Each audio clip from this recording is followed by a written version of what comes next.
కమ్మని రుచులు. ఇప్పుడు నేను చేయబోయే రెసిపీ నువ్వుల పొడి చుక్క కూర కర్రీ. ఇప్పుడు స్టవ్ వెలిగించుకోవాలి.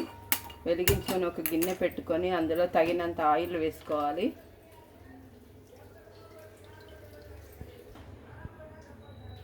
ఇప్పుడు తగినన్ని పచ్చిమిర్చి కాట్లు పెట్టుకొని వేసుకోవాలి.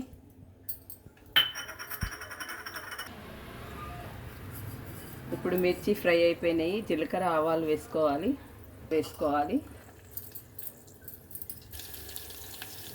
తగినంత సాల్ట్ వేసుకోవాలి.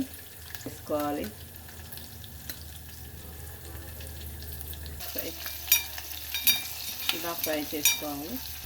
ఇప్పుడు చుక్క కూర వేసుకోవాలి. చక్కగా ఫ్రై అయిపోయినది. ఇందులో చుక్క కూర వేసుకోవాలి. కడిగి నీళ్ళు లేకుండా తుడుచుకొని వేసుకోవాలి. కలుపుకోవాలి. చక్కగా కలుపుకోవాలి. ఇది మంచిగా మగ్గాలి. ఇప్పుడు మూత పెట్టుకోవాలి. సిమ్లో పెట్టుకోవాలి స్టవ్.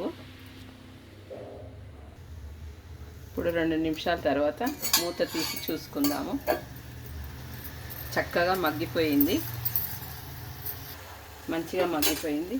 ఇప్పుడు నువ్వుల పొడి వేసుకోవాలి. వేసుకున్న తర్వాత ఇలా కలుపుకొని 2 నిమిషాలు మళ్ళీ మగ్గియాలి.